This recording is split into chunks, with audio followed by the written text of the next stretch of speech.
It's been a while since I've been on this webcam, pretty much I think, and since I got my new phone.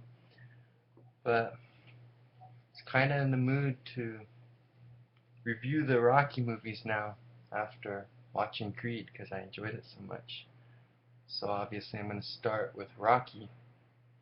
This came out in 1975, the same year I was born, so it's 40 years old already.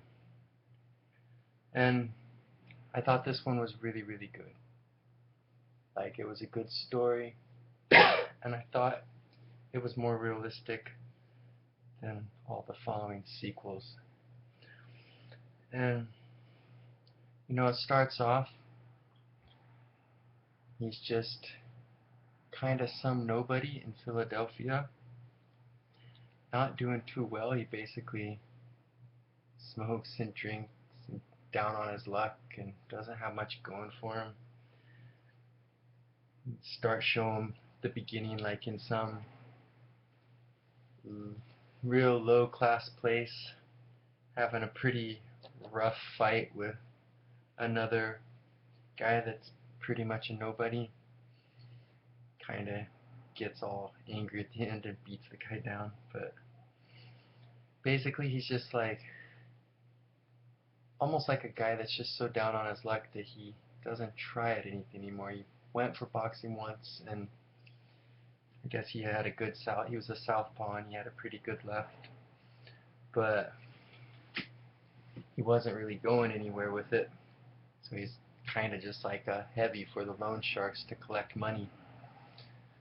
And then Apollo Creed, he's the world champion, and he's like having all kinds of trouble getting his next fight set up because no one wants to fight him because he's doing so good.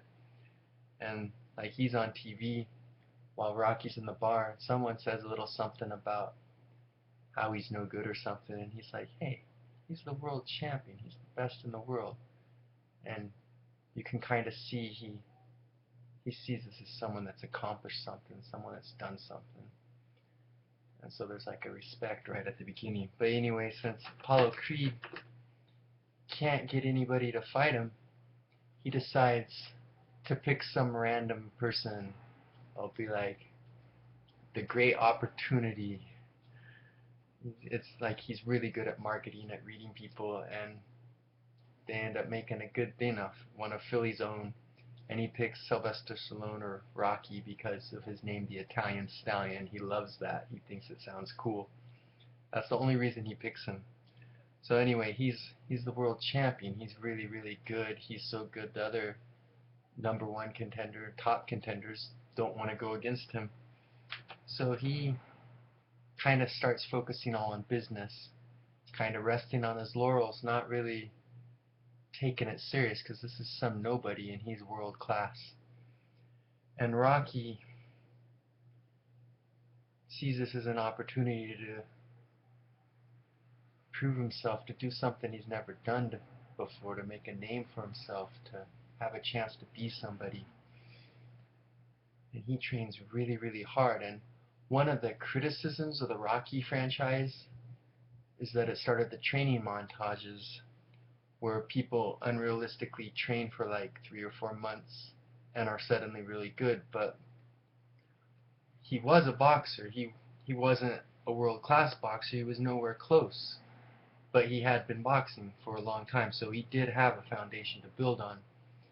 And he talked a really, really high-quality coach into training him. And he had tons of determination and perseverance.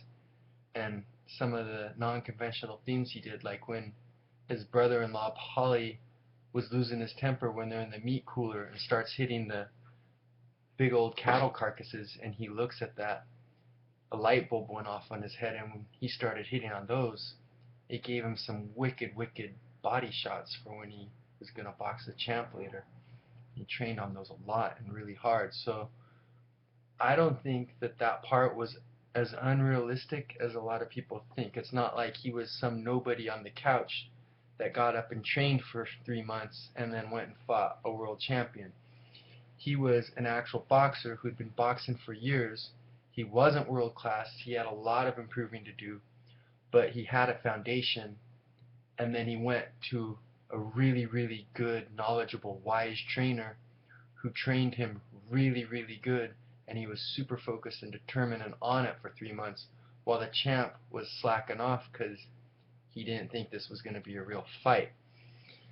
It'd probably still be the case that in real life the champ would win just because world-class people are so amazing, but it did give the story more believability. It helped with your suspension of disbelief while you're watching the movie.